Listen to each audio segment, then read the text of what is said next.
I hope so. I hope so too.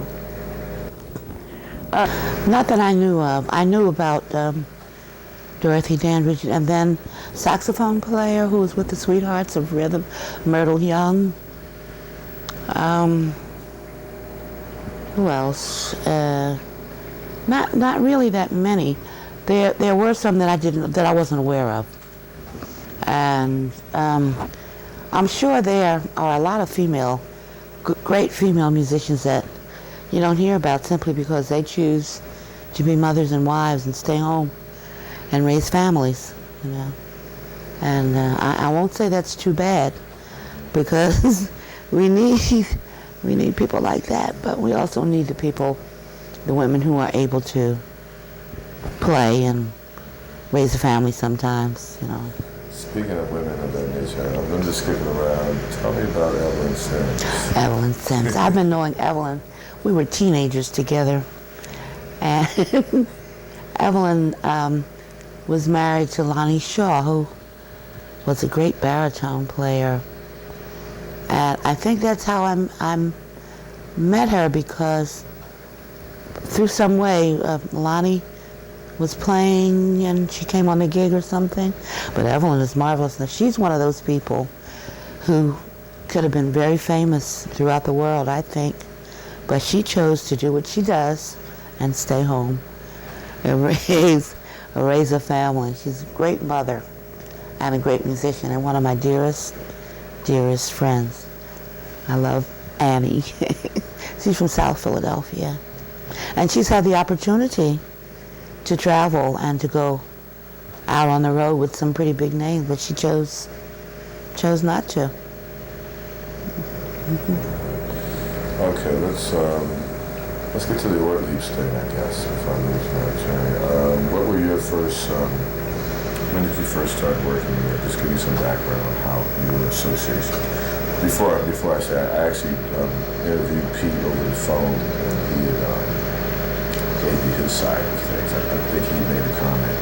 He wanted to find musicians for the weekend, and I think George Towns, and then Fred Miles recommended you. And he said, yeah, right, I'm going to call the great Shirley Scott, and then he called you up. Oh, I didn't know all of this. Well, anyway, that's just saying that's just some, yeah. You can read that on the line. Okay, all right, I will. What are your first dealings? Well, I was impressed that Pete wanted to start a jazz club that would run nothing but jazz and more than one night a week. And at the time, I was going to school. I went back to college. And I said, well, this might not be a bad thing. You know, I could go to school during the day and I could get a chance to play at night. And before I went into Ortlieb's, I was working at the Adams Mark Hotel in a room called Pierre's with a clarinet player named Harold Carabell.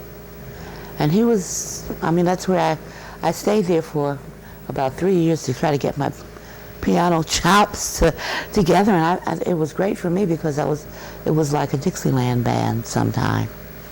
So I learned all the old great tunes.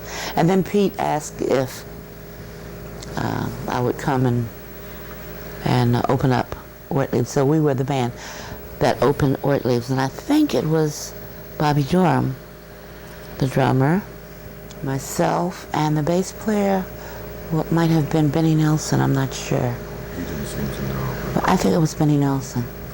And then we moved on, and it came to be Mickey Roker on drums and Arthur Harper on bass, and myself, and we were the rhythm section. And on the weekends, Pete would hire saxophone player, trumpet player, vocalists to be the featured attraction, and that's how that's been. And he hasn't wavered as far as the music is concerned, and that's hard. But he's hanging in there, and I admire him for that. Let's talk a little bit about your relationship with Mickey Roker and Arthur Harper. I'm just referring back because, like I said, I got a lot of information from different people. And Ori Kane said that he used to watch you guys. You know, he called you guys a totally integrated trio. And, yeah, anyway, you read all that stuff. So anyway, talk about those guys. Actually, talk about them individually, whatever. Just talk about that. Okay. Well, I was very lucky. I was very fortunate to play with Arthur and Mickey. We really, I don't know, it was as though we could read each other's thoughts sometime. I thought it was a wonderful marriage. Well, it's 3 people, but it was wonderful. I'd known Arthur for years and years and years during the time that Spanky DeBrest was in Philly. And I had known Mickey since the 60s because we worked together with Stanley Turrentine. We worked in a band, and I had done some recordings with him. But they are great musicians. And well, I can't say you've worked with Mickey, but you haven't worked with Arthur because you're a bass player. But for a piano player, it's like heaven. For me, anyway. You know, there are great musicians who sound wonderful when you hear them play with other people, and then you try to play with them and you can't. You know that, right? Well, I was lucky that I was able to play with both of them because they are magnificent. They are sensitive, and they care about what you're playing and what they're playing while you're playing. And it's like, we became, I think, one voice. I really do. And it was just fun to be the rhythm section for other people, for us to play. Oh, beautiful. Wow, that's incredible. I know you don't play there that much anymore. Any other things you want to say? I know, for example, like on the just behind the piano, it's like that's kind of Shirley's wall. Oh. You know, so it's almost like a little shrine there with like 14 other albums, and then recorded more. What do you think Ortlieb's means to a city like Philadelphia, or to just jazz in general? I know that's a little out there. But. Well, it's like a place that you know that you can go to hear the music. You know, it's there for you.